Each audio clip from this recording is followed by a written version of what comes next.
When I'm ready to start world building, this is where I have to be really mindful.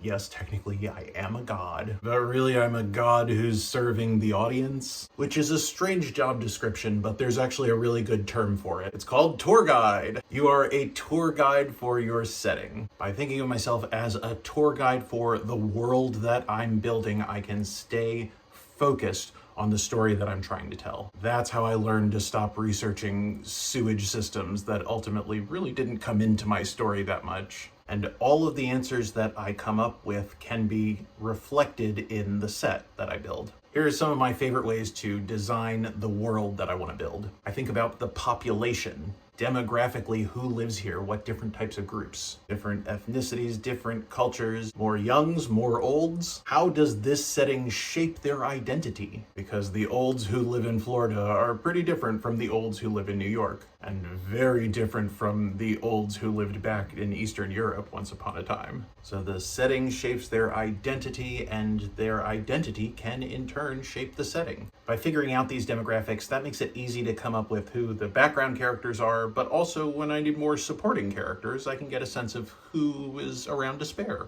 And once I have these demographics figured out, I can start thinking about how they live their lives in this setting. Their routine, the rules they live by, the resources at their disposal, and what kind of era they're living in. For example, let me see if I can do this from scratch. A while back, I had an idea for a fantasy that the working title was Gollum Town.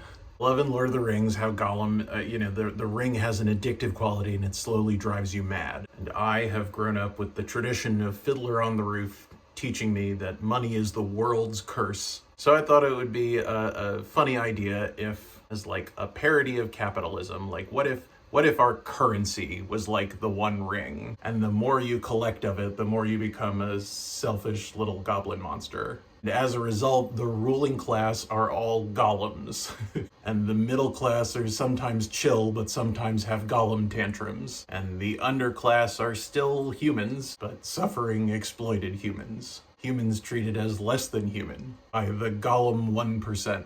So I can start thinking about their routines. How do all of these different groups spend their day? How do they normally use the setting? How have they shaped the space surrounding them? I imagine the downtown of Gollum Town is nothing but Scrooge McDuck money vaults and gentrified restaurants. And the streets are basically war zones because all of the rich golems are paranoid that the other golems are gonna do a war raid on their Scrooge McDuck money vaults. All of the service people have to commute in because they can't afford to live downtown. All of the service workers have to commute in through the war zone on the streets of downtown to their individual gentrified restaurant amid the Scrooge McDuck money vaults. So maybe their commute is like guarded by troops who are usually pretty good at protecting the service workers, but sometimes a golem gets really jealous and they really launch an attack on another golem, and it's just working in the city. What can I tell you?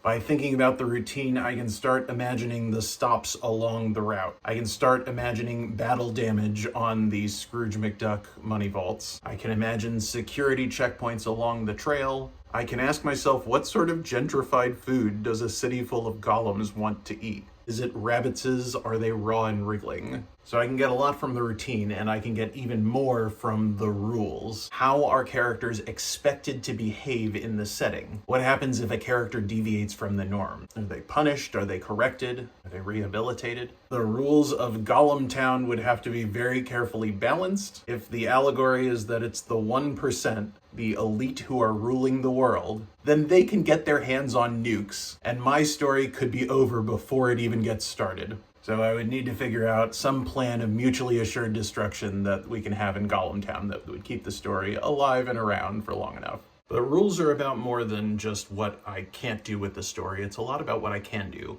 If we agree that a story is fundamentally about its conflict, the protagonist wants something badly, but they have trouble getting it, then a rule is the boundary that gets crossed along the way. So for example, in Gollum Town, we've got this demilitarized zone where the service workers into the downtown can, in theory, safely commute to work every day. I'm not exactly sure if there's such a thing as a Gollum City Council. It's probably more like corporate treaties. Corporate ceasefires? But what's like the code of honor that all of the warring golems have? Well, let's say that this is the voice of experience. This rule is the voice of experience. Once upon a time, the golems did not see service workers as a protected, endangered class. And they really culled the population a little too much. But then there was no one to serve them. There was no one to import everything they want. So the golem population took a hit. And they realized for their own continued survival, try not to cull the service workers. By coming up with that rule, I can now really clearly start thinking about the resources of the world, in this case, the service workers, and the era of the world.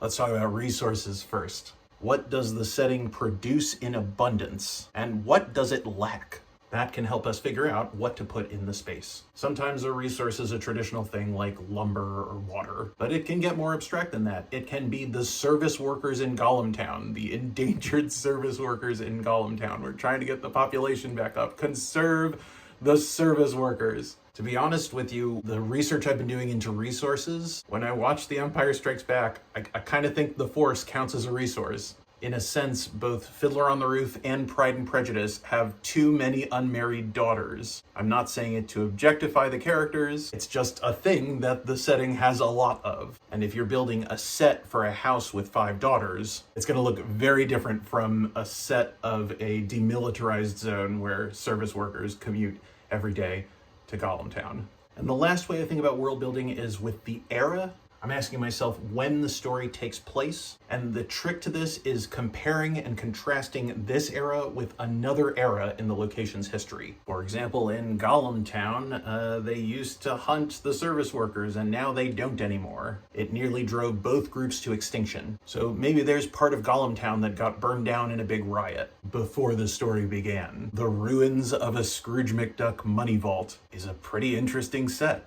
I didn't know we'd be talking about that set today. I didn't have that a few minutes ago. I got it by thinking about the world building, by thinking about the population, the different groups who live there, the routine, how they spend their time every day, the rules in the setting, the norms, the way they're expected to behave, the resources at their disposal, what's abundant around them, what do they lack, and the era when the story takes place, comparing and contrasting it with a different era in the location's history. And that's how I approach world building. Now it's your turn to play God. Scroll down and design your own settings. I'm excited to see what you come up with.